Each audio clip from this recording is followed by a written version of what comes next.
بسم اللہ الحمد للہ والصلاة والسلام علی رسول اللہ اما بعد فاعوذ باللہ السمیع العلیم من الشیطان الرجیم من حمزہ ونفخہ ونفثہ بسم اللہ الرحمن الرحیم رب اشرح لی صدری ویسر لی امری واحلل عقدۃ من لسانی یفقہوا قولی اللہم ارنا الحق حقا وارزقنا اتباعہ وارنا الباطل باطلا وارزقنا اجتنابہ اللہم انفعنا بما علمتنا وعلمنا ما ينفعنا وزدنا علما اللہم لا تجعل هذه الدنيا اکبر ہمنا ولا مبلغ علمنا۔ اللہ تعالیٰ آپ سب کا آنا اور میرا بھی آنا یہاں پہ قبول فرمائے۔ اسپیشلی بارش کے موسم میں آج بہت سارے بائکس ماشاءاللہ باہر دیکھ رہا تھا، اینڈ آئی واز سرپرائزڈ کہ ہماری یوتھ میں مطلب بغیر کسی لالچ کے دین کو سیکھنے کی تڑپ الحمدللہ اللہ تعالیٰ نے ڈالی ہوئی ہے۔ یہ کچھ سائنس اللہ تعالیٰ اس دنیا میں شو کر دیتے ہیں انسان کو نا، کہ اللہ تعالیٰ کی بندے سے خیر کا ارادہ کرتے ہیں یا نہیں۔ اللہ کے نبی نے فرمایا من یرد اللہ بہ خیرا یفقہہ فی الدین، اللہ سبحانہ وتعالیٰ جس بندے سے بھلائی کا ارادہ کرتے ہیں نا، جس کو چوز کرنا چاہتے ہیں، اس کو دین کی سمجھ دیتے ہیں۔ تو ہم لوگ الحمدللہ آج اللہ کی رضا کے لیے یہاں دین کو سمجھنے کے لیے آئے ہوئے ہیں۔ تو یہ بات جان لیں، اور اللہ کی طرف سے دنیا میں ایک طرح سے گارنٹی ہے کہ اللہ تعالیٰ ہم سے خیر کا ارادہ کرتے ہیں۔ اب دیکھنا یہ ہے کہ ہم کس طرح سے ویلیو کرتے ہیں اللہ تعالیٰ کے ارادے کو۔ ہم واقعی میں اس علم کو سیکھ کے جاتے ہیں، امپلیمنٹ کرتے ہیں اس پہ، یا بس کسی اور مقصد کے لیے یہاں پہ آ گئے۔ لیکن یہ گیدرنگ اتنی بلیسڈ ہے کہ اگر کوئی شخص کسی اور مقصد کے لیے بھی یہاں پہ بھی آیا ہے تو حدیث میں آتا ہے کہ اللہ تعالیٰ اس کے بھی گناہ معاف کر دیتے ہیں۔ فرشتے کہتے ہیں کہ یا اللہ فلاں شخص تو فلاں سے ملنے آیا تھا، یا تو کھانا کھانے آیا تھا، اللہ کہیں گے یہ اتنی بابرکت محفل ہے کہ ان کو بھی معاف کر دیا جائے۔ تو الحمدللہ گناہوں کی معافی تو ہو جاتی ہے، لیکن وہ فل پوٹینشیل تک پہنچنے کے لیے اپنے نیت اور اخلاص اور خالص کرنا ہوتا ہے۔ اللہ سب کچھ خیر دے۔ آج کا جو ٹاپک ہے وہ ہے لیکنگ بکٹ، دا لیکنگ بکٹ۔ وہ اعمال جو ہم اس دنیا میں کر جاتے ہیں، وہ گناہ جو کہ ہمارے نیک اعمال کو کھا جاتے ہیں۔ سب سے جو پہلی میری سلائیڈ ہے اس میں لکھا ہوا ہے ایڈوائز فرام مائی شیخ۔ ہم اپنے شیخ کے پاس بیٹھے ہوئے تھے اور ان سے مختلف باتیں چل رہی تھیں، تو ان شیخ نے کہا کہ میرے والد صاحب نے مجھے ایک نصیحت کی، ان کے والد صاحب نے نصیحت کی اور کہا کہ پتر نیک اعمال کرنا تو آسان ہے، لیکن نیک اعمال کو بچا کے رکھنا اور سنبھال کے رکھنا بڑا مشکل ہے۔ تو نو ڈاؤٹ ہم لوگ نیک اعمال کر لیتے ہیں، مسجد میں نماز پڑھ لیتے ہیں، صدقہ خیرات کر دیتے ہیں، رمضان کے روزے رکھ لیتے ہیں، نیکیاں تو اکٹھی کر لیں، لیکن ان کو سنبھال کے اور بچا کے رکھنا یہ بڑا مشکل چیز ہے، کیونکہ کبھی کسی سے برا بول دے، کسی کو تکلیف پہنچا دی، وہ کیا کرتے ہیں؟ اعمال کو ضائع کر دیتے ہیں۔ جیسے گناہوں کو نیکیاں کھا جاتی ہیں۔ اللہ کے نبی نے کیا فرمایا؟ ان الحسن، اور کہ قرآن میں آتا ہے ان الحسنات یذہبن السیئات، کہ بے شک جو نیکیاں ہیں وہ گناہوں کو مٹا دیتی ہیں۔ ایک اور حدیث میں آتا ہے کہ وَأَتْبِعْ السَّيِّئَةَ الْحَسَنَةَ تَمْحُوهَا، کہ گناہ کے بعد always follow this گناہ with a نیکی، تمحوها، وہ اس کو مٹا دے گی۔ اسی طرح سے بات یاد رکھیں کہ نیکیاں کرنے کے بعد گناہ بھی نیکیوں کو مٹا دیتے ہیں، اور اس کے بہت سارے دلائل، ہم اس کی ڈیٹیل میں نہیں جائیں گے، لیکن یہی صحیح عقیدہ اور منہج تھا صحابہ کا کہ نیکیاں کرنے کے بعد بہت سارے گناہ ہیں جو کہ ان کو مٹا دیتے ہیں۔ ابن قیم رحمہ اللہ کہتے ہیں the thing that cancels out or spoils good deeds are too many to count۔ بہت زیادہ ہیں یہ چیزیں جو کہ کینسل کر دیتی ہیں نیک اعمال کو۔ It's not that deeds that count, rather it's the protection of one's good deeds that count۔ اصل یہ چیز نہیں ہے کہ اعمال کتنے کیے تھے، اصل ہے کہ بچا کے کتنے رکھے، گناہوں سے بندہ کتنا بچا، ان کو بچا کے رکھے، which may spoil them or cancel them out۔ اصل ابن قیم جوزی رحمہ اللہ کہتے ہیں کہ by the and of the day نا، قیامت کے دن رہ کیا جائے گا کہ کتنے اعمال کیے، کتنے کینسل کر دیے گئے، باقی نیٹ کیا رہ گیا، اصل لے کے کتنے آئے ہیں ہم لوگ۔ یہ چیز بہت میٹر کرتی ہے۔ تو آج ہم انشاءاللہ کچھ چیزیں ایسی پڑھیں گے جو کہ گناہوں، جو نیکیوں کو تباہ کرنے والے گناہ ہیں، ٹھیک ہے؟ کیونکہ بہت سارے ایسے گناہ بھی ہیں جو نیکیوں کو تباہ نہیں کرتے، لیکن کچھ اسپیسیفک سنز ہیں جو کہ نیکیوں کو کھا جاتے ہیں، اور ان میں سے جو پہلا سن ہے، پہلا گناہ وہ ہے سیکرٹ میں گناہ کرنا، اکیلے اور تنہائی میں گناہ کرنا، لوگوں سے چھپ کے گناہ کرنا۔ ثوبان رضی اللہ تعالیٰ عنہ کی حدیث ہے، فرماتے ہیں کہ اللہ کے نبی نے فرمایا صلی اللہ علیہ وسلم کہتے ہیں لَأَعْلَمَنَّ أَقْوَامًا مِنْ أُمَّتِي، لَأَعْلَمَنَّ أَقْوَامًا مِنْ أُمَّتِي، میں اپنے امت میں سے لوگوں کو جانتا ہوں، یأتون یوم القیامت بحسنات امثال جبال تحامۃ البیضاء، قیامت کے دن آئیں گے اور کتنے اعمال لے کے، کتنے حسنات لے کے، بڑے تہامہ پہاڑ جیسے بڑے نیکیاں لے کے آئیں گے، روشن بڑی بڑی نیکیاں، پہاڑوں جتنی بڑی نیکیاں. آپ پہاڑ کے باٹم میں جا کے کھڑے ہو نا، ذرا پہاڑ کو دیکھیں، ہیوج. فَيَجْعَلُ اللَّهُ هَبَاءً مَنْثُورًا، اللہ اکبر، اللہ ان سب کو گرد بنا دیں گے، مٹی بنا دیں گے. صحابہ پریشان ہو گئے بات سن کے، کیونکہ صحابہ بڑے حریص تھے نیکیاں کرنے کے. انہوں نے کہا یا رسول اللہ صفہم لنا، ہمیں بتائیں ان کے بارے میں کون ہیں وہ لوگ، جلہم لنا، ہمیں ان کی صفات، ان کی کریکٹرسٹکس کے بارے میں بتائیں کہ وہ کون ہوں گے، کہیں ایسا نہ ہو کہ ہم بھی نہ جانتے ہوئے ان لوگوں میں سے بن جائیں. اللہ کی نے کیا فرمایا، انہم اخوانکم، کہ وہ تمہارے بھائی ہیں، ومن جلدتکم، اور تمہارے سکن کلر کے ہوں گے، مطلب تمہاری نسلوں میں سے ہوں گے. یأخذون کما تأخذون اللیل، عام مسلمان نہیں ہوں گے، آرڈنری مسلمان نہیں ہوں گے. یأخذون کما تأخذون اللیل، وہ راتوں کو اٹھتے ہوں گے قیام کے لیے جیسا تم اٹھتے ہو. کرتے کیا ہوں گے، ولکن قوم اذا خلوا بمحارم اللہ تعالی انتہوها، کہ لیکن وہ لوگ ہوں گے کہ جب اپنے کمرے میں گھستے ہوں گے، جب اکیلے ہوتے ہوں گے تو اللہ سبحانہ و تعالیٰ کی حدود کو پامال کرتے ہوں گے. اور یہ کتنا بڑا ریمائنڈر ہے آج ہمارے لیے کہ جو لوگ دین کو سیکھتے ہیں، دین کو سکھاتے ہیں، دین پہ چلنا چاہتے ہیں، نیکیوں کے ذوق اور شوق رکھتے ہیں. آپ لوگ آج کیوں آئے ہیں یہاں پہ؟ نیکیاں کمانے آئے ہیں کہ ہم کچھ اللہ کے قریب ہو جائیں گے اور نیکی اجر کما لیں گے. لیکن خدا نہ خواستہ اگر ہم میں سے ایسے اعمال ہو گئے کہ جب ہم اکیلے ہوتے ہیں اور اپنا فون ہمارے پاس ہوتا ہے یا لیپ ٹاپ ہمارے پاس ہوتا ہے، تو ایسی چیزوں کو ایکسیس کرنا جو کہ گناہوں والی ہے. ایک بات یاد رکھیں، غلطی سے انسان پھسل جائے، گناہ کر لے، اللہ تعالیٰ اس کو معاف کر دیتے ہیں.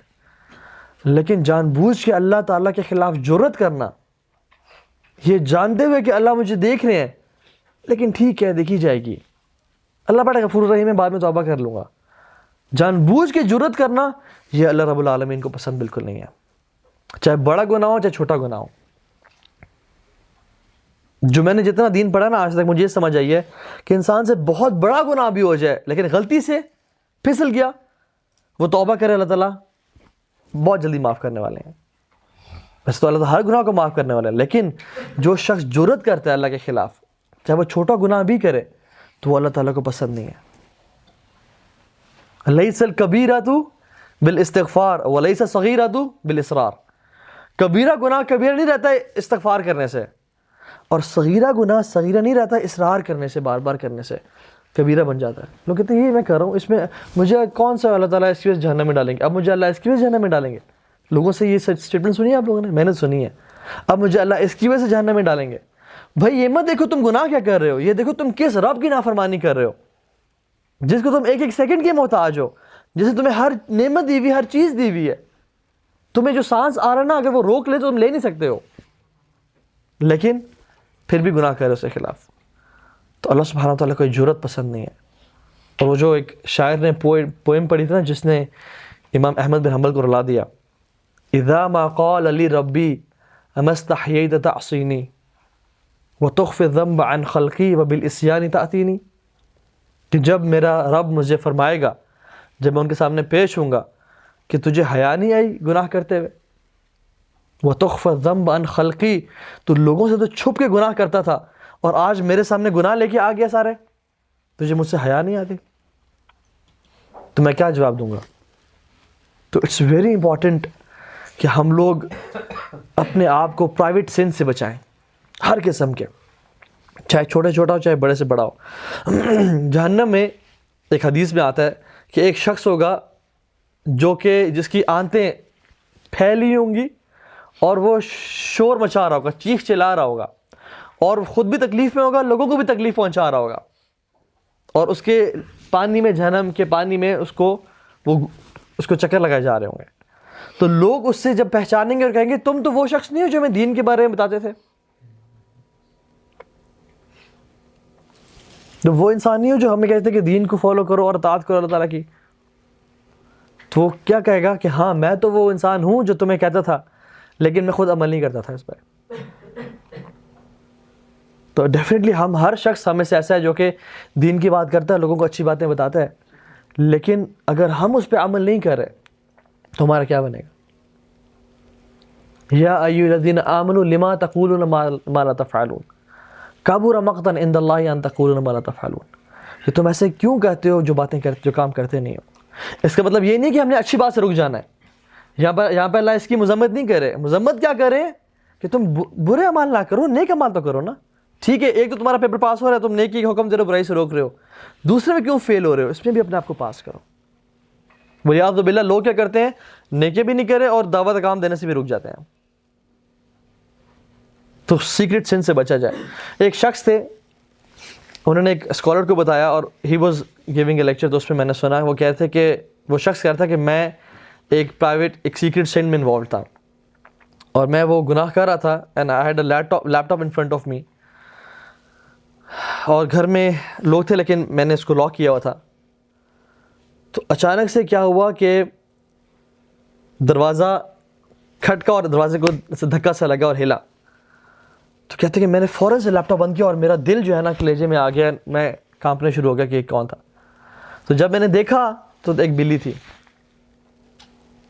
کہتے مجھے احساس ہوا کہ ایک بلی کی وجہ سے میں اتنا ڈر گیا ہوں اور میرا ہارٹ بیٹ تیز ہو گئی ہے اور مجھے ڈر لگ گیا ہے، لیکن زمین و آسمان کا، کائنات کا رب مجھے دیکھ رہا تھا اور مجھے فرق بھی نہیں پڑا. اور آپ ہر کسی سے یہ ایکسپیرینس شاید ہوا ہوگا، کبھی انسان کسی گناہ میں ہونا تو کیا ہوتا ہے کہ جب اس کو خوف کیا ہوتا ہے کہ لوگ نہ دیکھ لیں. What a pathetic spiritual state this is, کہ لوگوں سے انسان بچے اور جو سب سے زیادہ دیکھنے والا ہے اس سے نہ بچ سکا. تو یہ بڑی امپورٹنٹ چیز ہے کہ ہم یہ ریئلائز کریں کہ جو سب سے زیادہ دیکھنے والا ہے. اب تو علماء کہتے ہیں کہ سب سے جو بہترین چیز ہے نا اپنے آپ کو گناہوں سے دور کرنے کے لیے، وہ ہے مراقبہ. اور مراقبہ کیا ہے؟ نوئنگ دیٹ اللہ سبحانہ و تعالیٰ is watching me every time. وہ مجھے اس ٹائم دیکھ رہا ہے، وہ مجھے اب دیکھ رہا ہے، کیونکہ اس سے بہتر دیکھنے والا کوئی نہیں ہے. یعلم خائنۃ الاعین وما تخفی الصدور، وہ تو تمہارے آنکھوں کی خیانت کو بھی جانتا ہے، اس کو تو چھوڑو دل کے راز بھی جانتا ہے. تو گناہ کرنے سے بڑا گناہ کیا ہے کہ انسان کسی ایسی مخلوق سے ڈر جائے جسے ڈرنے کا حق نہیں تھا، لیکن اس سے مت ڈرے جسے ڈرنے کا حق تھا. اور ایک بات یاد کر لیں، سبحان اللہ، اگر یہ جو گناہ ہیں ہمارے، یہ ایک رول ہوتا کہ جو بھی تم رات کو گناہ کرو گے تمہارے سکن پہ لکھ دیے جائیں گے اور تمہارے ماتھے پہ لکھ دیے جائیں گے، کوئی بھی پڑھ سکتا ہے تم گناہ کرتے یا بچ جاتے ہیں. کہ لوگ نہ دیکھ لیں میں گناہ نہیں کرتا، ہم گناہ سے رکنے کی کوشش کرتے ہیں. اگر ہمیں اس چیز کا یقین نہیں ہے کہ کل قیامت کے دن اللہ رب العالمین کے سامنے وہ پیش کیے جائیں گے اور ابھی بھی میرا رب مجھے دیکھ رہا ہے، دا ٹائم آئی ایم سننگ. تو یہ دس از اے لیکنگ بکٹ. ہم نماز پڑھ کے آئے، ہم دین کی دعوت دے کے آئے، ہم نے اچھے کام کیے، صدقہ خیرات کی، روزے رکھے اور ایک بالٹی میں ڈالا نیکیاں، لیکن آ کے پھر یہ کام کر دیا. اس کا مطلب کیا ہے کہ اس بکٹ میں سوراخ ہے اور وہ اس بکٹ سے ساری چیزیں نکلتی جا رہی ہیں اور کچھ باقی نہیں رہے گا. ابن قیم الجوزی رحمہ اللہ کہتے ہیں کہ nothing improves ایمان more than doing good deeds in secret and leaving secret sins. نیکیاں کرنا اکیلے میں، پرائیویسی میں، کسی کو نہ بتاؤ، اور گناہوں سے بچنا اکیلے میں، یہ ایمان کو بہت زیادہ امپروو کرتا ہے. دوسری چیز، ہمارے پاس ٹائم کم ہے، speaking loud in front of نبی صلی اللہ علیہ وسلم، اللہ کے نبی کے سامنے اونچا بولنا. لیکن ہمارے ہاں تو اللہ کے نبی صلی اللہ علیہ وسلم نہیں ہے، تو ہم دیکھیں گے ہمارے لیے کیا حکم ہے. جب صحابہ تھے نا تو یہ سورہ حجرات کی آیات نازل ہوئی، یا اعوذ باللہ من الشیطان الرجیم، یا ایھا الذین آمنوا لا ترفعوا اصواتکم فوق صوت النبی ولا تجهروا له بالقول كجهر بعضکم لبعض ان تحبط اعمالکم وانتم لا تشعرون. اے لوگوں جو ایمان لائے ہو، اپنی آوازوں کو اللہ کے نبی کی آواز سے بلند نہ کرو. ولا تجهروا له بالقول، اور ان کو اس طرح مت پکارو اونچی آواز سے کہ جس طرح باقیوں کو پکارتے ہو، کجہر بعضکم لبعض، کہیں تمہارے اعمال برباد نہ ہو جائیں اور تمہیں پتہ ہی نہ ہو اس بات کا۔ اور پھر یہ جو آیت میں بھی پڑھوں گا نا، یہ بالکل روضہ رسول کے سامنے لکھی ہوئی ہے یہ آیت، ان الذین یغضون اصواتهم عند رسول اللہ اولئک الذین امتحن اللہ فی قلوبہم للتقوی، کہ جو لوگ اپنی آوازوں کو پست رکھتے ہیں اللہ کے نبی کے سامنے، ان کے دلوں کو اللہ تعالیٰ نے تقوی سے ٹیسٹ کر لیا، ان کے دلوں میں تقوی بھرا ہوا ہے۔ لہم مغفرۃ وعجر عظیم، ان کے لیے مغفرت ہے اور بڑا اجر ہے۔ جب یہ آیات نازل ہوئی نا تو ایک صحابی گھر بیٹھ گئے، وہ رسول اللہ کے سامنے آتے ہی نہیں تھے کیونکہ ان کی naturally his echo was loud, his natural voice tone was loud. کچھ لوگ ہوتے ہیں، آپ جب وہ اتنی موٹی آواز ہوتی ہے کہ جب وہ بولیں تو آپ کو پتہ چل جاتا ہے کسی نے بولا ہے۔ تو جب اللہ کی نے پوچھا کہ وہ صحابی میں سے ہیں، کہاں گئے وہ، تو انہوں نے کہا پتہ جب انہوں نے کیا تو وہ گھر بیٹھ گئے اس آیت کی وجہ سے۔ تو انہوں نے کہا نہیں، یہ تمہارے بارے میں نہیں ہے، تم آ سکتے۔ عمر بن الخطاب رضی اللہ تعالیٰ عنہ کے بارے میں آتا ہے کہ ان آیات کے نازل ہونے کے بعد، کیونکہ عمر بن الخطاب was a huge and giant man ماشاءاللہ، ان کی بھی آواز اونچی تھی، وہ کہتے ہیں وہ اتنا پست آواز میں بولتے کہ رسول اللہ صلی اللہ علیہ وسلم کو بولنا پڑتا کہ عمر اور قریب ہو کے بولو، دوبارہ بولو اس بات کو۔ اور ہم لوگ ایون روزہ رسول پہ بھی جب جاتے ہیں تو یا رسول اللہ، یا اونچا اونچا بول رہے ہوتے ہیں، یہ بے ادبی ہے، یہ بے ادبی ہے۔ اونچی اونچی آواز میں تلاوت کر، اللہ کے نبی سامنے بیٹھ اپنے موجود ہیں صلی اللہ علیہ وسلم، اپنی قبر مبارک موجود ہیں، اور اتنا اونچا بولنا وہاں پہ اور آوازیں دینا، اور میں تو لوگوں کو لڑتے ہوئے بھی دیکھا ہے۔ اچھا، ہم ابھی ہمارے پہ کیسے امپلیمنٹ ہوئی بات کہ لا ترفعوا اصواتکم فوق صوت النبی، کہ اللہ کے نبی کی آواز کے سامنے اپنی آواز کو بلند مت کرو، کہ اللہ کے نبی کے اوپینینز پہ اپنا اوپینین پریفر مت کرو، اللہ کے نبی کے حکم پہ اپنی خواہش کو پریفر مت کرو۔ رسول اللہ نے ایک بات کہہ دی تو یہ مت کہو کہ جی میں سمجھتا ہوں کہ یہ ہونا چاہیے، یہ دین میں ایسا کیوں ہے، یہ داڑھی رکھنا یہ اس میں کیا بات ہے جی، عورت کا پردہ کرنا یہ مجھے کیوں حرام کیے، سمجھ نہیں آتی مجھے بات، ایسی باتیں کرنا کہ پتہ نہیں یہ پنشمنٹس کیوں ہیں، یہ سارا یہ دین نے تفرقہ بازی ڈالی ہوئی ہے۔ میں سمجھتا ہوں، یہ جو میں سمجھتا ہوں نا یا میرے مطابق ہے، یہ ہے لا ترفعوا اصواتکم فوق صوت النبی۔ جو انہوں نے بات کہہ دی، ان کا جو اوپینین آ گیا، حکم آ گیا، وہ سمعنا واطعنا کرنا ہے۔ ان کی آواز کے سامنے یا رسول اللہ، اگر امیجن ایسے لوگ اللہ کے سامنے تو یہی کیا اٹھتے، جیسے منافقین نے کہا تھا ہم سمجھتے ہیں کہ یہ بات ٹھیک نہیں، ایسا ہونا چاہیے۔ جب دین، ہاں یہ بات دیکھیں کہ حدیث ٹھیک ہے یا نہیں ٹھیک، صحیح ہے ضعیف ہے، جب پتہ چل گیا صحیح ہے، چاہے جو مرضی ہے، پھر سر جھک جانا چاہیے۔ یہ مسلمان کی شان اور بلندی ہے۔ لیکن جو لوگ کچھ زیادہ پڑھ لکھ جاتے ہیں نا، کوئی پی ایچ ڈی کر لی، کوئی ہارورڈ سے ہو کیا، کہاں ہو کیا آ گیا، اور تو پڑھنا لکھنا بہت، پڑھنا لکھنا انسان کو ایجوکیٹڈ بناتا ہے، جاہل تو نہیں بناتا، لیکن ہو کیا رہا ہے کہ وہ اتنا انفیریٹی کمپلیکس میں چلے جاتے ہیں ویسٹ سے اور گوروں سے کہ یہ کیا ہم نے دین، اور کہتے ہیں میں ایسے بلند ہوں، میں ایسے بری ہوں، مجھے اصل دین فلسفی سمجھ آ گئی لائف کی۔ یہ سب کچھ نہیں ہے اس چیز میں۔ ایسے لوگ اللہ تعالیٰ ان کو ہدایت دے، اللہ تعالیٰ کی نظر میں اگر انہیں ہدایت نہ پائی نا اور دین پہ نہ آئے تو یہ کچھ بھی نہیں ہے۔ اللہ تعالیٰ ان کو ایسے بھول جائیں گے قیامت کے دن جس طرح یہ لوگ اس دین کو بھول گئے تھے۔ تو یہ بڑی امپورٹنٹ بات ہے کہ اللہ کے نبی کا جب حکم آ جائے کہ یہ حدیث ہے اور صحیح حدیث ہے، پھر نہیں، دل تو میرا چاہتا ہے کہ میں اپنی گرل فرینڈ سے بات کرتا رہوں، لیکن میں روک نہیں پاتا اپنے آپ کو۔ یہ ہے اللہ کے نبی کی اوپینین کے سامنے اپنی خواہش کو پریفر کر دینا۔ آپ کیا تو ٹھیک رہیں، لیکن میں روک نہیں پاتا اپنے آپ کو۔ اور کتنے یوتھ اس میں انوالوڈ ہے۔ تو always prefer the opinion of رسول صلی اللہ علیہ وسلم۔ جو انہوں نے بات کہہ دی، ہاں ٹھیک ہے، بس سمعنا واطعنا، کیونکہ ہمارے لیے عیاشی کی جگہ جنت ہے، اصل عیاشی۔ دنیا میں بھی اللہ تعالیٰ جو نیک اعمال کریں گے، من عمل صالحا من ذکر او انثى وهو مؤمن فلنحيينه حیاة طیبہ، اللہ تعالیٰ بہترین زندگی دیں گے۔ لیکن جو یہ نفسانی خواہشات ہیں نا جو اٹھتی رہتی ہیں، اس کو پورے کرنے کی جو جگہ ہے وہ ادھر ہے، اور حلال طریقے سے بیوی کے ذریعے پوری کر سکتے ہیں۔ تو اسلام نے ہمیں گھوٹ گھوٹ کے مارنا نہیں چاہا، ہماری خواہشات کو سپریس نہیں کیا، بلکہ چینلائز کیا۔ خواہشات نکاح کر لو، کچھ بھی کرنا ہے تو حلال طریقے دیا ہمیں۔ تو اپنا اوپینین جو ہے نا ہمیں یہ اللہ کے نبی کے اوپینین کے سامنے نہیں رکھنا چاہیے, اس کو پریفر نہیں کرنا چاہیے. تیسری جو چیز ہے جو کہ لیکنگ بکٹ میں سے ہے, جو کہ اعمال کو نیکیوں کو ضائع کر دینے والی ہے, وہ ہے نیت کا خراب ہونا, بیڈ انٹینشنز. سب سے پہلی جو حدیث اکثر احادیث کی کتاب میں لکھی جاتی ہے وہ کیا ہے؟ انما الاعمال بالنیات. یہ دین کا ایک بہت بڑا حصہ ہے, انما الاعمال بالنیات, کہ نیکیوں کا دار و مدار نیتوں پہ ہے.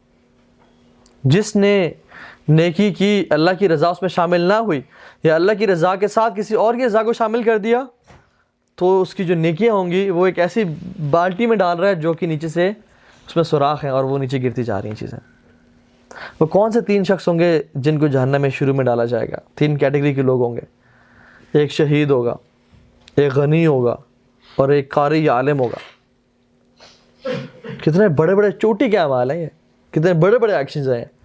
شہید, آپ کو پتہ ہے جہاد اسلام کی چوٹی ہے اور بہت اجر ہے اس کا, لیکن جب قیامت دن آئے گا اور اللہ تعالیٰ اس کو بلائیں گے, ہاں جی کیا کیا میرے لیے, کہ اللہ میں نے اپنا جان بھی اور مال بھی قربان کر دیا آپ کی رضا کے لیے. اللہ کہیں کذبت, تو نے جھوٹ بولا, تو نے تو اس لیے کیا تھا کہ تجھے واہ واہ مل جائے, لوگ کہیں کہ کیا دلیر انسان تھا, کیا بہادر شخص تھا, وہ تجھے مل گئی, تو منہ کے بل گھسیٹ کے اس جہنم میں ڈالا جائے گا اس کو. اس نے اپنی ساری زندگی کی محنت ایک ایسی بالٹی میں ڈالتا رہا جس کے نیچے سوراخ تھا. His whole life was a leaking bucket. کچھ نہیں ملا اس کو بیچارے کو. دوسرا وہ شخص جو غنی ہے, اب دیکھیں پیسہ دینا کسی کو آسان ہے؟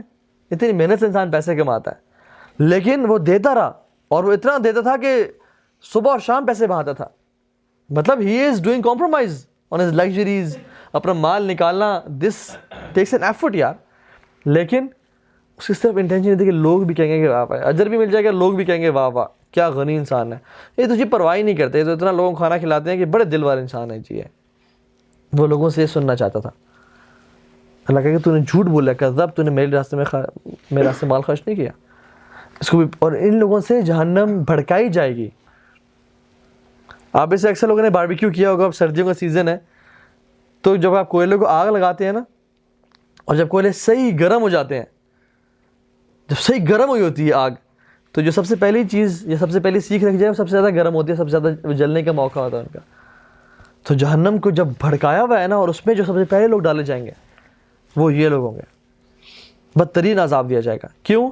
کیونکہ ان کی نیت تھی کہ ہمیں لوگوں کی واہ واہ مل جائے, لوگوں کی طرف سے رسپیکٹ مل جائے, لوگوں کا مال فائدہ میں پہنچا دیں, لوگ تعریف کر دیں, لوگ کہیں کہ آپ کمال کے شخص ہیں. اور تیسرا وہ شخص ہوگا جو کہ عالم ہوگا یا قاری ہوگا, اس نے سارا زندگی دین کی خدمت میں لگا دی, لیکن اس کی نیت کسی کو پتہ نہیں چلتا. نیت کا, نیت صرف اللہ تعالیٰ جانتا ہے, یا وہ شخص جانتا ہے کہ میں کس لیے کر رہا ہوں, اگر وہ اپنا احتساب کر رہا ہے تو. ورنہ الٹیمیٹلی ایک ٹائم آتا ہے وہ نیت کے بٹن کو سنوز دبا دبا کے پرماننٹلی اس کو چپ کرا دیتا ہے, پھر وہ کرتا رہتا ہے اپنے ایک دھن میں مگن ہوتا ہے, اور پھر اس کو پتہ بھی نہیں چلتا حتیٰ کہ موت آ جاتی ہے اس پہ. تو ہمیشہ اپنا احتساب, میں جو عمل کر رہا ہوں, آپ کو پتہ ہے انسان اگر صرف اللہ کی رضا کے لیے عمل کرے نا, تو لوگوں کی طرف سے رسپانس اور وہ چیز مل جاتا ہے, لیکن وہ رضا وہ چیز نہیں ہونی چاہیے. فار ایگزامپل کوئی بھی نیک عمل ہے, اگر انسان صرف خالص اللہ کی رضا کے لیے کرے نا, تو اللہ تعالیٰ جس سے راضی ہوتے ہیں لوگوں کے دلوں میں محبت اس کے لیے ڈالتے ہیں اس بندے کے لیے. لیکن یہ شخص یہ چاہتا ہے کہ نہیں, میں لوگوں کو دکھاؤں, میرے بارے میں لوگوں کا اچھا امپریشن ہو, میں ایسے اعمال کروں کہ لوگ سمجھیں کہ یہ بڑا نیک, تہا بڑا نیک انسان ہے, میں جان بوجھ کے ایسے عمل کروں. یہ چیز کوئی فائدہ نہیں ہے, ایسے بالٹی میں ڈالے جا رہے ہیں جس میں جیسی چیز ڈلی واپس نکل آئی, and I have zero rewards. تو اللہ تعالیٰ ہم سب کو ان چیزوں میں چاہے. قرآن میں آتا ہے اللہ تعالیٰ فرماتے ہیں وما امروا, میں تمہیں کس چیز کا حکم دیا, الا لیعبدوا اللہ مخلصین لہ الدین حنفاء ویقیموا الصلاۃ ویؤتوا الزکاۃ وذلک الدین القیمہ, کہ میں تمہیں کس چیز کا حکم دیا تھا ایکسیپٹ ٹو ورشپ می, کس طرح سے مخلص ہو کے, مخلصین لہ الدین, خالص کر کے اپنے دین کو. اس میں علماء تفسیر بیان کرتے ہیں اپنی نیت بھی خالص کر لیں اور اللہ کی عبادت بھی خالص کر لیں, اس کے ساتھ کسی اور کو شریک نہ کریں. تو مخلصی جو ہے نا وہ یہ کہ اللہ جو کرنا آپ کے لیے کرنا, لوگوں کی طرف سے پریز ایکسپیکٹ کرنا یہ ٹھیک نہیں ہے. ہاں مل جائے الحمدللہ, نہ ملے الحمدللہ, میرا کام نہیں رکے گا چاہے یہاں پہ ایک بندہ آئے یا 10 بندے آئیں. میرا کام نہیں رکنا چاہیے چاہے مجھے لوگ پتھر ماریں یا مجھے پھول کی بارش کریں میرے اوپر. اللہ کے نبی کو آپ دیکھ لینا, طائف میں جب ان کو پتھر پڑے صلی اللہ علیہ وسلم, تو کیا انہیں روک دیا کہ یار رسپانس نہیں آ رہا تو میں ختم کرتا ہوں آج کے بعد سب کچھ؟ نہیں. مکہ میں رسپانس ملا تو طائف آئے, طائف میں رسپانس نہیں ملا تو پھر دوبارہ مکہ گئے, لیکن لگے رہے. قرآن میں آتا ہے یہ جو لوگ ہیں نا جو اللہ کی خالص رضا کے لیے کام کرتے ہیں, انما نطعمکم, ہم تمہیں کھانا کس لیے کھلاتے ہیں؟ لوجہ اللہ لا نرید منکم جزاء ولا شکورا, ہم تم سے کچھ بھی نہیں چاہتے, ہم تم سے تھینک یو بھی ایکسپیکٹ نہیں کرتے. لوگ اکثر نا صدقہ کرتے ہیں یا خیرات یا کپڑے بانٹتے کہتے ہیں یار میں نے اس کو گرم کپڑے تو اسے تھینک یو بھی نہیں بولا, یار یہ کیا طریقہ ہے؟ بھئی آپ تھینک یو کے لیے کام کر رہے تھے, آپ نے کس لیے اسے کپڑے دیے؟ آپ کو تو اللہ اگر آپ کو چپیڑ ہی مارے نا وہ, تو آپ پیچھے پھر جاؤ کہ میں نے تو اس پہ احسان نہیں کیا, میں نے اس کے لیے دیا ہی نہیں اس کو, میں نے تو جس کے لیے دیا میں تو اس سے اجر لوں گا, یہ مجھے کیوں تھینک یو بولے یا مجھ پہ اسمائل کرے. تو یہ چیز بڑی امپورٹنٹ ہے کہ اپنا امام ابو حنیفہ رحمہ اللہ ایک دفعہ اپنے اسٹوڈنٹس کے ساتھ گزر رہے تھے, تو ان کے اسٹوڈنٹس نا شیڈ میں کھڑے, دھوپ تھی تو وہ شیڈ میں ایک گھر کے سائے کے نیچے کھڑے ہو گئے. تو امام صاحب دھوپ میں کھڑے ہو گئے, تو انہوں نے کہا کہ آپ سائے میں کیوں نہیں آ رہے, آپ آ جائیں کھڑے ہو جائیں.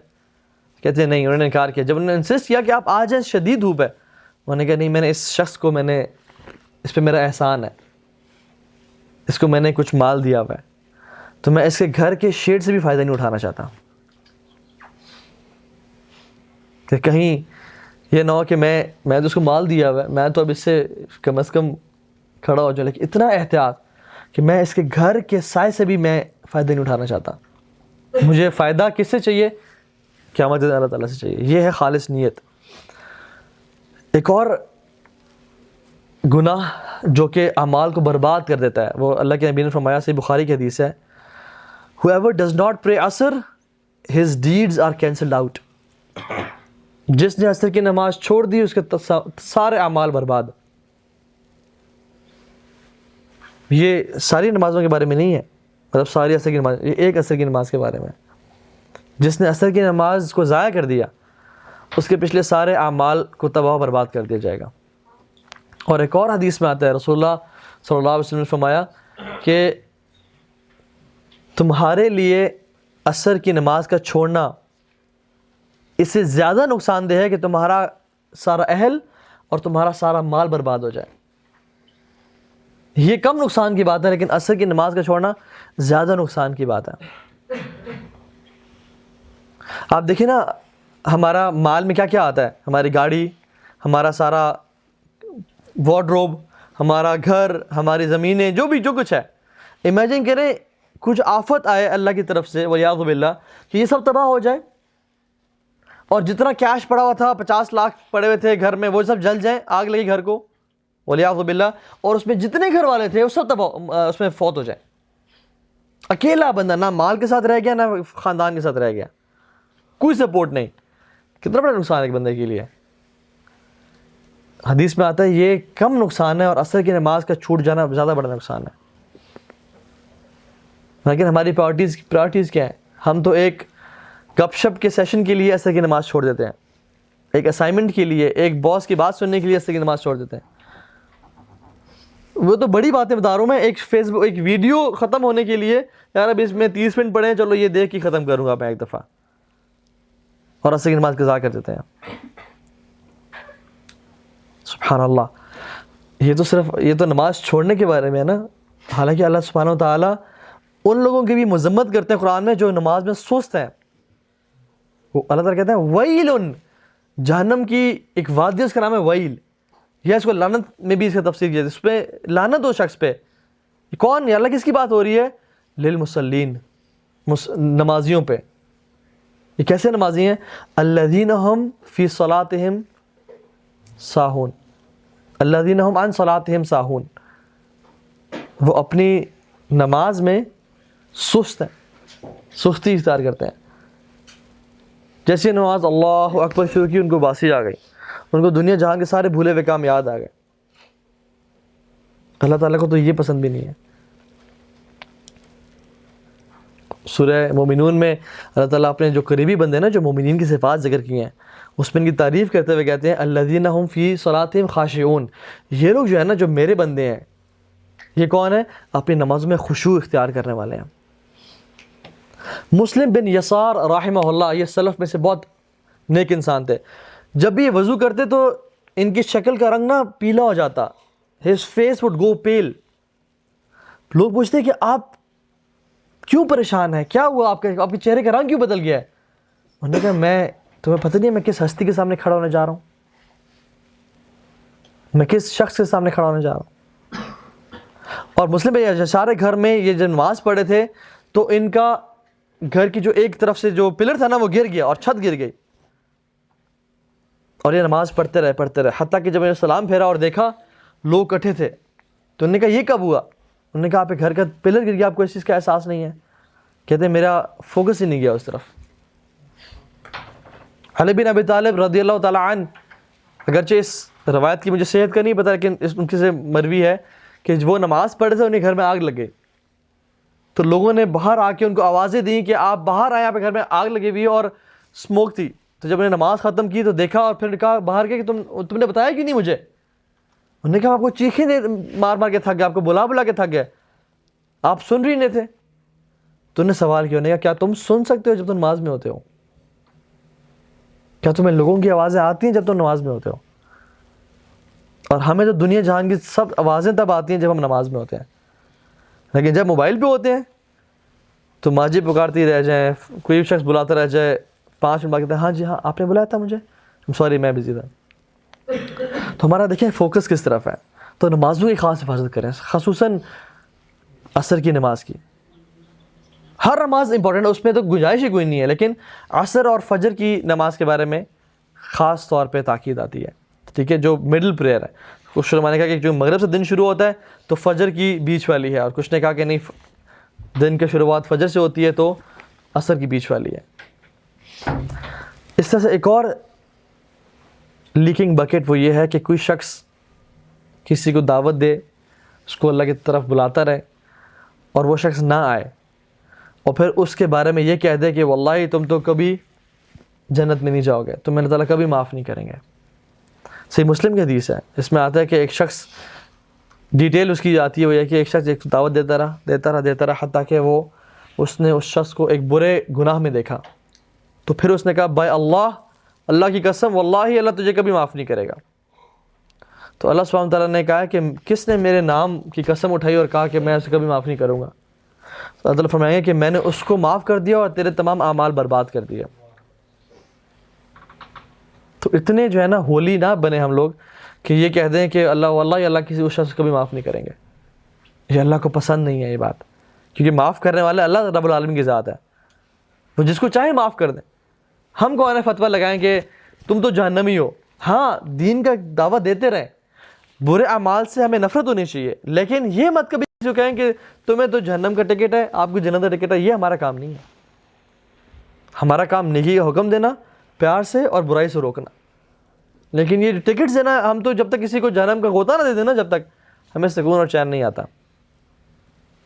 تو یہ بھی چیز ہے جو کہ اعمال کو، روزوں کو، حج کو، زکوٰۃ کو، تہجدوں کو ختم کر دینے والی ہے.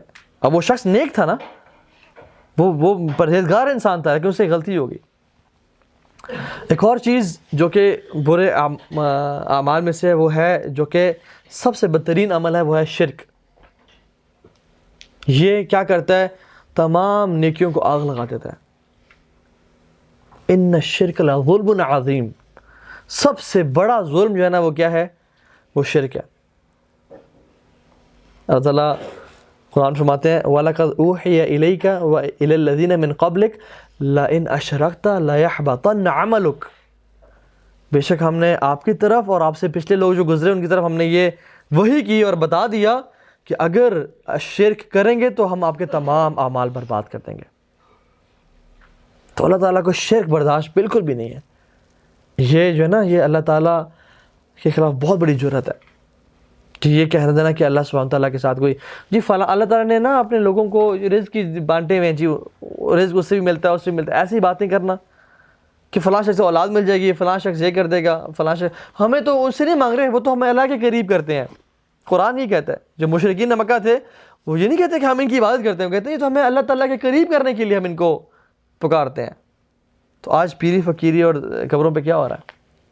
تو اللہ تعالیٰ کو شرک جو ہے نا وہ بالکل برداشت نہیں ہے۔ اولاد چاہیے اللہ سے، شفا چاہیے اللہ سے، رزق چاہیے صرف اللہ سے۔ اللہ تعالیٰ جو ہے نا، لوگ اگزامپل پتہ کس دیتے ہیں کہ دیکھیں جی آپ نے اگر پرائم منسٹر سے ملنا ہو تو آپ ڈائریکٹ جا کے ان سے مل سکتے ہیں، نہیں آپ اپنے پی اے کے پاس جاتے ہیں، اسسٹنٹ کے پاس جاتے ہیں، وہ آپ سے ملواتا ہے۔ تو اللہ تعالیٰ سے ڈائریکٹ کیا ہو سکتا ہے؟ بھائی وہ انسان ہے، تم نے اللہ تعالیٰ کو انسان سے ملا دیا۔ کیا پرائم منسٹر صاحب 50 لوگ بول رہے ہو ایک ساتھ وہ سن سکتے ہیں؟ ان کو سمجھ آئے گی؟ اور اللہ کے بارے میں کیا خیال ہے آپ کا، رب العالمین کے بارے میں جل وعلا؟ کیا پرائم منسٹر کے پاس اتنے خزانے ہیں کہ وہ کیا اپنے ہاؤس میں ہو وہ، اور آپ یہاں سے پکاریں، کیا وہ سن لیں گے؟ نہیں، اللہ تعالیٰ تو نحن اقرب الیہ من حبل الورید، وہ تو ایسے سننے والے ہیں کہ وہ دلوں کے راز جانتے ہیں۔ حضرت عائشہ کہتی ہیں کہ جو ایک عورت ہے نا جو اللہ کے نبی سے سورہ مجادلہ میں ایک قرآن آیات نازل کی، اللہ کے نبی سے وہ بحث کری، بات کری تھی، کہتی میں ساتھ حجرے میں بیٹھی ہوئی تھی، کہتی ہے مجھے آواز نہیں آ رہی تھی، لیکن اللہ رب العالمین نے اپنے عرش کے اوپر آسمانوں کے اوپر سے آیات نازل کر دیں کہ یہ جو عورت آپ سے اس بارے میں جھگڑ رہی ہے۔ اتنا اللہ تعالیٰ سننے والے ہیں۔ تو اللہ تعالیٰ کو اپنے ساتھ شرک بالکل برداشت نہیں ہے، اور جو کرے گا اللہ اس کے تمام حج، عمرے، زکوٰۃ، نمازیں ضائع کر دیں گے۔ تو شرک کبھی نہ کرے۔ اور سورہ لقمان میں کیا آتا ہے؟ وَإِذْ قَالَ لُقْمَانُ لِابْنِهِ وَهُوَ يَعِظُهُ يَا بُنَيَّ لَا تُشْرِكْ بِاللَّهِ إِنَّ الشِّرْكَ لَظُلْمٌ عَظِيمٌ۔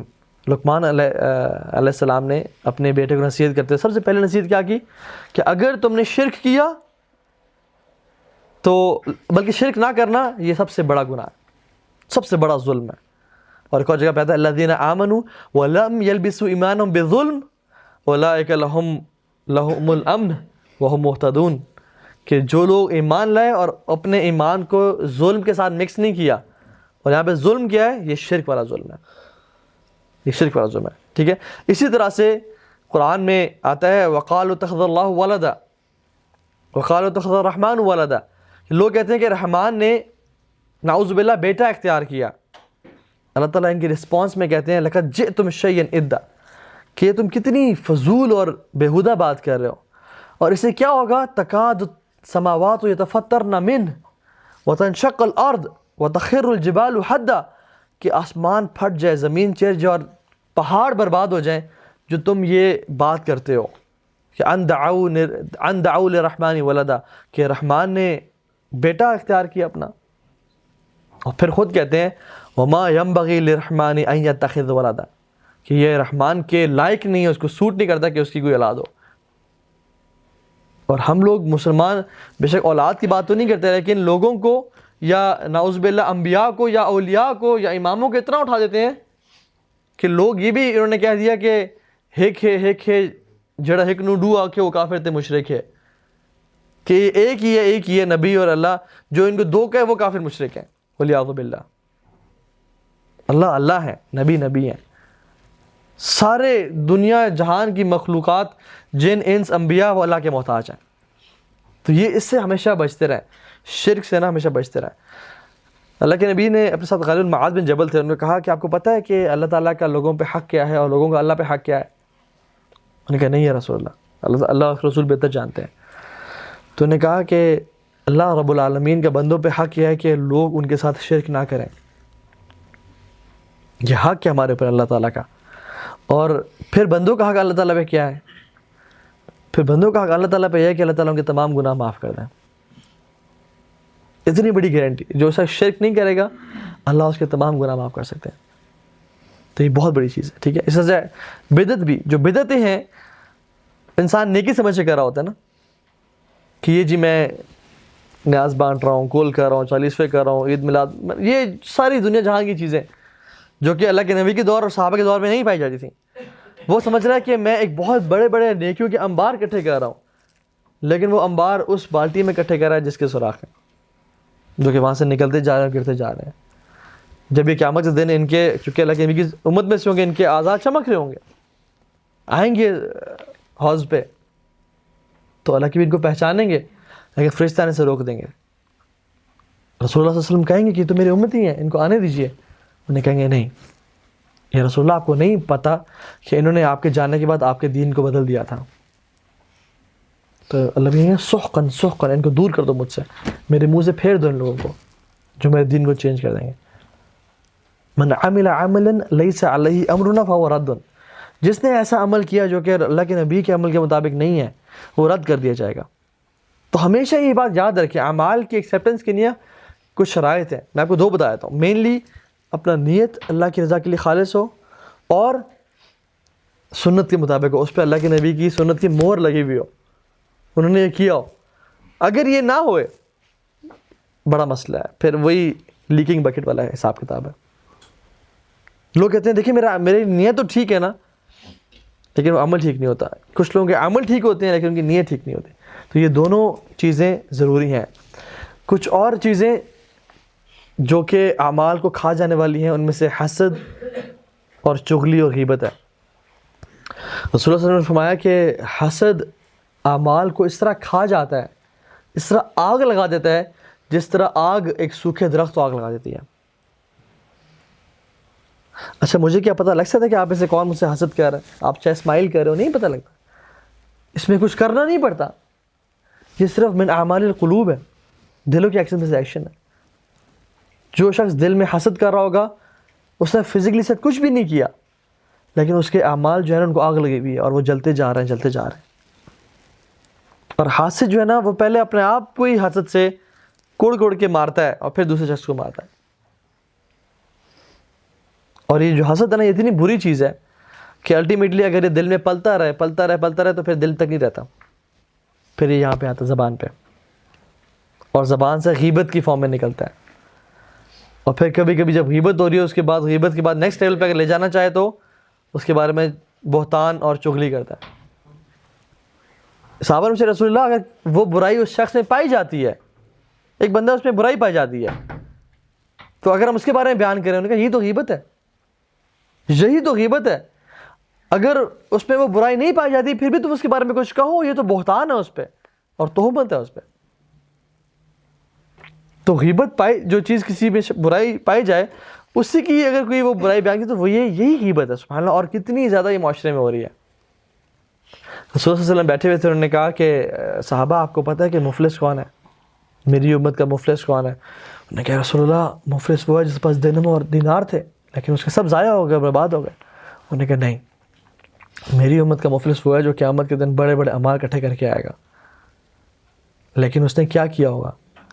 کسی کی غیبت کی ہوگی, کسی کی چغلی کی ہوگی, کسی پہ تہمت لگائی ہوگی, کسی کو ہاتھ سے تکلیف پہنچائی ہوگی, کسی زبان سے تکلیف پہنچائی ہوگی, کسی کا مال لوٹا ہوگا. اور قیامت کے دن یہ جو لمبی لائن کے لوگ ہیں نا, یہ لائن میں آ جائیں گے, اللہ اس نے ہمارا یہ ساتھ یہ کیا تھا. اللہ سبحانہ وتعالیٰ اس کے اعمال اٹھا کے ان کو دیتے جائیں گے. اب تم راضی ہو؟ جی اللہ اب راضی ہیں, اتنے سارے اعمال مل گئے, جاؤ. اور لائن ہوگی, اعمال اٹھا کے دے دیں گے, اب آپ راضی ہیں؟ یا اللہ راضی ہیں. حتیٰ کہ اس کے سارے اعمال ختم ہو جائیں گے اور لائن ابھی باقی ہوگی. یا اللہ سے تو ہمارے ساتھ بھی زیادتی کی تھی, ہمارا کیا ہوگا؟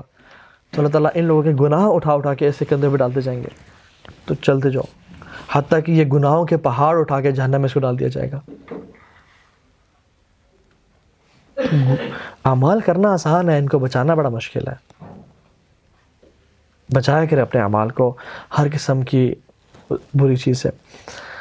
حدیث میں آتا ہے کہ ایک شخص بغیر سوچے سمجھے اپنی زبان سے ایک ایسا لفظ نکال دیتا ہے, اسٹیٹمنٹ کی بات نہیں کر رہے, ایک لفظ نکال دیتا ہے جس کو بولنے کی وجہ سے وہ 70 سال اس کو جہنم میں ڈال دیا جاتا ہے, ان کی گہرائیوں میں ڈال دیا جاتا ہے.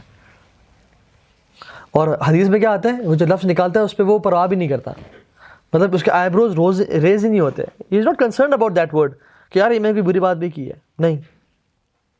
اس کے وہ جہنم میں 70 سال کی مسافت سے وہ نیچے گر جاتا ہے. ہم تو کہتے ہیں یار اس کی ٹیکنگ کر رہے ہیں, ہم لوگ ٹیکنگ کرتے کرتے پتہ نہیں کیا کیا برباد کر دیا اپنا سب کچھ. اور یہ بڑا ٹرینڈ بنا ہوا ہے کہ ہم تو بڑے جگری دوست ہیں, ہم تو گالیاں سے بات شروع کرتے ہیں, گالیوں کو ختم کرتے ہیں.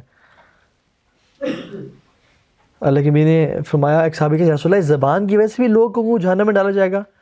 اللہ کے نبی نے کہا صلی اللہ علیہ وسلم کہ اکثریت کو زبان کی وجہ سے جہنم میں ڈالا جائے گا. اکثریت کو. حدیث میں ہے تو مجھے 2 چیزوں کی گارنٹی دے دو, 2 چیزوں کی, میں تمہیں جنت کی گارنٹی دیتا ہوں, لکھ لو. ایک وہ چیز جو جبڑوں کے بیچ میں ہے زبان, اور ایک وہ چیز جو پرائیویٹ پارٹ ہے 2 ٹانگوں کے بیچ میں ہے. اس زبان کی وجہ سے اکثر لوگ جہنم میں ڈالے جائیں گے, کبھی غیبت, کبھی چغلی, کبھی کسی برائی. اس سے بچ جائیں یار, اپنے آپ کو بالکل بچا لیں. سعد رضی اللہ تعالیٰ عنہ, ان کو کیوں جنت کی بشارت ملی اس دنیا میں جب تھے بار بار؟ وہ اللہ کی میں نے کہا جو شخص اس سے داخل ہوا مسجد نبی کے دروازے سے وہ جنتی. ابھی کتنی بڑی گارنٹی ہے, رسول اللہ صلی اللہ علیہ وسلم نے کیا دیا ان کے بارے میں. تو انہوں نے دیکھا سعد داخل ہو رہے ہیں, ایک اور دن دوبارہ کہا ہے جو شخص داخل ہوا جنتی, وہی شخص دوبارہ داخل ہوا ہے. صحابہ ور امیزڈ اینڈ انسپائرڈ کہ یار یہ شخص کیا کرتے ہوں گے. جب ایک صحابی ان کے رہنے کے 3 دن کے مہمان بننے گئے تو دیکھا, انہوں نے کہا کہ آپ کی زندگی میں نے بہت کثرت سے نوافل اور قرآن اور تہجد اور روزے نہیں دیکھے, تو آپ کیا کرتے ہیں؟ انہوں نے کہا میرے دل میں آج تک کسی مسلمان کے خلاف گرا یا حسد نہیں ہے, اور جس نے آج تک مجھ پہ ظلم اور زیادتی کی میں نے اس کو معاف کر دیا. امام احمد بن حنبل رحمہ اللہ نا بڑے امام تھے, اور ان پہ بڑا مشکل, انہوں نے اپنی جوانی کا ٹائم بڑا مشکلوں میں گزارا. ان کو کوڑے مارے جاتے تھے, کس لیے؟ کیونکہ جو فتنہ قرآن, جو فتنہ تھا نا کہ یہ اللہ تعالیٰ کا کی مخلوق ہے قرآن, لوگ کہتے تھے. تو انہوں نے he stood up and he said نہیں, مخلوق نہیں ہے, یہ اللہ کا کلام ہے. اس پہ کہا تو لوگوں نے ان کو بڑا مارا, اور ایسے ایسے کوڑوں سے مارا, اگر وہ ہاتھیوں کو مارے جاتے تو ہاتھی پر جگہ چھوڑ دیتے اور ہل پڑتے. اور لیکن امام احمد بن حنبل رحمہ اللہ کو مارا گیا. تو جب اللہ تعالیٰ نے ان کو, ان کی مصیبت کو ان سے دور کیا, اور پوری امت میں ان کا نام پھیلا کہ یہ امام صاحب ہیں, اور دنیا جہاں کے لوگوں سے ملنے آتے, تو جن نے کوڑے مارے تھے نا وہ سب آ کے ملتے ہیں کہ ہمیں معاف کر دیں, ہمیں معاف کر دیں. جو شخص آتا اس کو امام احمد بن حنبل معاف کر دیتے. ان کا بیٹا صالح تھا, صالح بن امام احمد بن حنبل, تو وہ کہتے ہیں کہ آپ ہر کسی کو معاف کر دیتے ہیں, جس نے آپ سے مارا آپ ہر کسی کو معاف کریں. تو وہ کہتے ہیں کہ اللہ تعالیٰ قرآن میں کہتے ہیں, امام احمد بن حنبل کہتے ہیں کہ فمن عفا واصلح فاجرہ علی اللہ, کہ جس نے معاف کیا اور پارڈن کیا لوگوں کو تو اس کا اجر اللہ تعالیٰ کی ذات پہ ہے, اللہ اس کو اجر دیں گے اس کا. تو صالح کہتے ہیں کہ اچھا ٹھیک ہے, جن نے تو آپ سے توبہ کی اور معافی مانگی تو آپ نے ان کو معاف کر دیا الحمدللہ, انہوں نے کیونکہ sorry, they were sorry, they felt sorry. لیکن جنہوں نے آپ کو کوڑے مارے اور آپ پہ ظلم زیادتی کی اور وہ دنیا سے چلے گئے, they died, they left the world, آپ سے انہوں نے سوری نہیں کی, ان کے بارے میں کہتے ہیں جس نے مجھ سے آج تک مارا میں نے سب کو معاف کر دیا, سب کو میں نے معاف کر دیا. کہتے ہیں کیوں؟ کہتے ہیں کیونکہ میں نے امام حسن البصری کی روایت پڑھی اسی آیت کی تفسیر میں, فمن عفا واصلح فاجرہ علی اللہ. کہتے ہیں امام حسن البصری رحمہ اللہ کہتے ہیں کہ قیامت کے دن تمام کل امت جاثیہ, تمام امتیں اپنی گھٹنوں کے بل ہوں گی, آدم سے آخری انسان تک اپنے گھٹنوں کے بل ہوں گے. تو اللہ سبحانہ تعالیٰ کہیں گے کہ صرف وہ شخص کھڑا ہو من اجرہ علی اللہ, کہ جس کا I owe him some reward, جس کو I owe him some reward, جس کو میں نے کچھ پے کرنا ہے, صرف وہ شخص کھڑا ہو. تو حسن بصری رحمہ اللہ کہتے ہیں کہ صرف وہ لوگ کھڑے ہوں گے جنہوں نے لوگوں کو معاف کیا تھا اس دن, اور کوئی کھڑا نہیں ہو پائے گا. تو یہی وجہ ہے کہ میں سب کو معاف کر دیتا ہوں کہ کاش میں ان لوگوں میں سے ہو جاؤں. اور پھر انہوں نے کمال کی بات کی, انہوں نے کہا بیٹے ہمیشہ یاد رکھنا اور کوشش کرنا کہ تمہاری وجہ سے اللہ سبحانہ وتعالیٰ کسی کو عذاب نہ دے. کتنی بڑی بات ہے یہ, ہمیشہ ایسی ہرس کرنا اور کوشش کرنا کہ تمہاری وجہ سے اللہ رب العالمین کسی کو عذاب نہ دے. تو جب بھی آپ لوگوں کو کسی کا پتہ چلنا کہ اس نے میرے بارے میں بری بات کی ہے, غیبت کی ہے, چغلی کی ہے, یہ بات کی ہے, اس کو معاف کر دیں, شاید اسی نیت سے کہ ہم اس کیٹیگری میں آ جائیں فمن عفا واصلح فاجرہ علی اللہ, کہ ان کا اجر پھر اللہ تعالیٰ کے اوپر ہے. اور اس نیت سے کہ کوئی شخص, کوئی مسلمان میری وجہ سے کم از کم اس کو عذاب نہ دیا جائے. اور کتنا بڑا دل ہے انسان کا.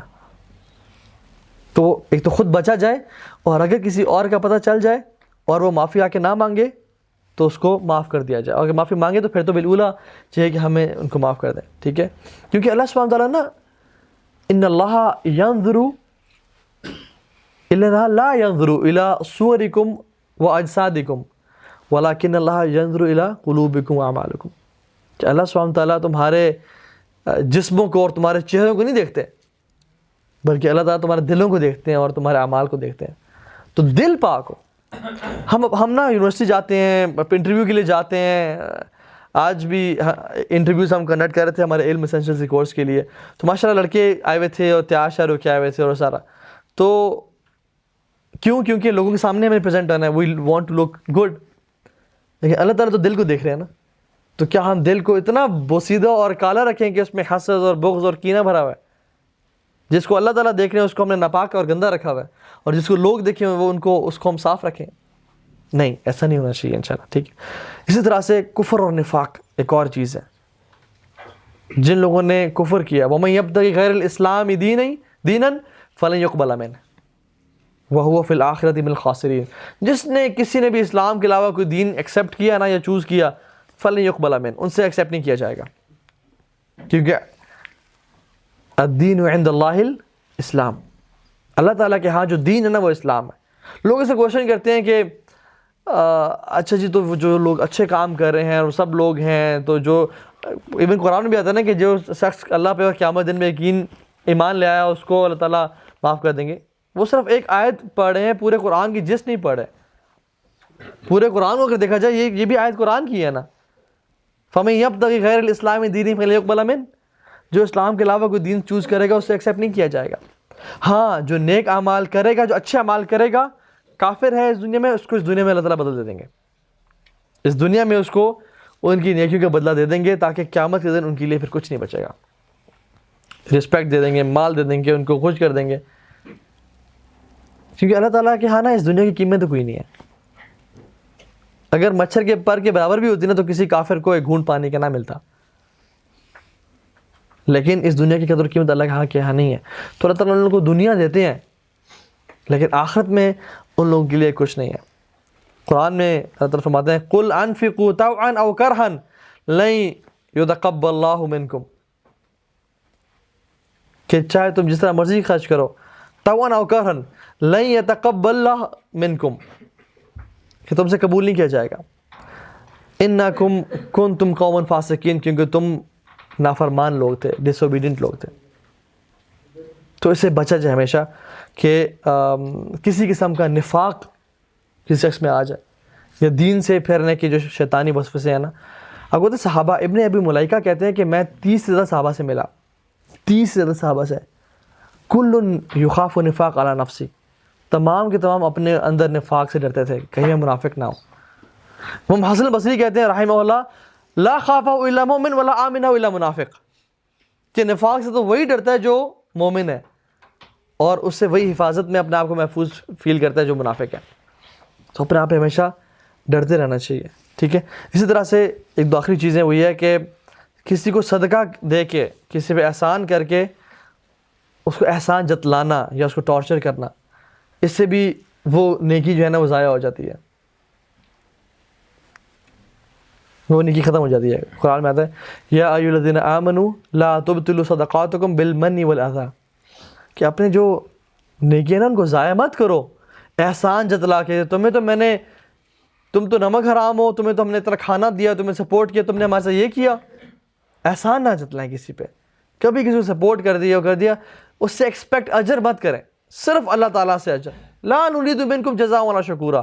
یہ جو ہم نے، آپ دیکھیں نا، آپ اگر اپنے گھر والے کام والی ماسی ہے، یا جس دن اس کو مال صدقہ دیں گے تو وہ پوچھا ذرا زور سے لگائے گی اور اچھی طرح جو ہے نا چمکا کے جائے گی فرش کو. تو کوشش کی جائے خود سے نہ دیا جائے، بلکہ کسی کے ہاتھ سے دلوا دیا جائے، اس کو پتہ ہی نہ چلے کہ آپ نے دیا ہے. کیونکہ کہیں ایسا نہ ہو کہ اس کے جو احسان ہے یا اس کا جو ریوارڈ ہے ہم لینا چاہیں، کہ چلو ماسی کو تو میں جوڑے دیے، کپڑے دیے، کسی کو وہ کیا تو یہ مجھ پہ یہ احسان کرے گا. پھر وہ صدقہ اللہ تعالیٰ کے ہاں نلیفائی ہو گیا، پھر وہ احسان آپ نے بدلہ لے لیا اس سے، پھر وہ اچھی طرح صفائی کروا لی، اپنے کام کروا لیے، وہ اللہ تعالیٰ کے ہاں اس کا اجر نہیں ہے. پھر یا پہ تکلیف نہ پہنچائی جائے کہ آپ نے کسی پہ احسان کر دیا تو آپ تو سمجھ لیں وہ آپ کا قرض دار ہے اور آپ کے انڈر آپ جو مرضی کرنا کریں، اس کو بے عزت کریں، اس کو گالی گلوچ کریں. نہیں، ایسا نہیں کرنا چاہیے. تو جو ہمارے صدقات ہیں اور جو نیکیاں، ایون جو نیکیاں بھی ہیں، ان کو بندہ یہ چیز بنا کرے. تو مینلی دا پوائنٹ از کہ بہت سارے اعمال ایسے ہیں جو الحمدللہ اللہ تعالیٰ نے ہمیں توفیق دی اور ہم نے کر لیا، لیکن ان کو بچانا بڑا ضروری ہے، ان کو سیو رکھنا بڑا ضروری ہے. اور وہ کیسے بچایا جاتا ہے؟ ان چیزوں سے بچ کے، بہتان، غیبت، چغلی، نفاق، شرک، نماز کا چھوڑ دینا، کسی کے سامنے زبان درازی، ماں باپ کے سامنے ایسی بات کر دینا جو کہ ان کو دکھ پہنچا دے. صاحب جی مسجد میں نماز پڑھنے کے، ماشاءاللہ باجماعت مسجد میں نماز ادا کی، اذکار کیے مکمل، واپسی بھی سبحان اللہ الحمدللہ اللہ اکبر پڑھتے آئے، جب گھر آئے تو بیگم سے ایسی کڑوی بات کر دی کہ وہ ساری اعمال ایسی بالٹی میں ڈال دی جس میں نیچے سے خالی تھی وہ. تو کسی کو تکلیف نہ پہنچائیں، ٹھیک ہے. یہ مینلی کرکس تھا ہمارے لیکچر کا. اللہ تعالیٰ ہم سب کو نیک اعمال کرنے کی توفیق دے اور زیادہ سے زیادہ کرنے کی توفیق دے، اور اس سے زیادہ توفیق ان کو بچانے کی توفیق دے کہ یا اللہ ہم تو کمزور ہیں، ہم بڑے بے بس ہیں، لاچار ہیں، لیکن یہ آپ کا خاص کرم ہی ہے جو اگر آپ نے ہم پہ کر لیا تو ہم ان گناہوں سے بچ پائیں گے. اللہ تعالیٰ ہم سب کو اپنے نیک بندوں میں شامل کر لیں. اللہ تعالیٰ ہم سب سے راضی ہو جائیں، ہم سب کو جو ہم نے آج تک اعمال کیے ان کو سنبھال کے بچا کے رکھیں، اور ہمارے گناہوں سے اپنی نظر کو پھیر کے رکھیں.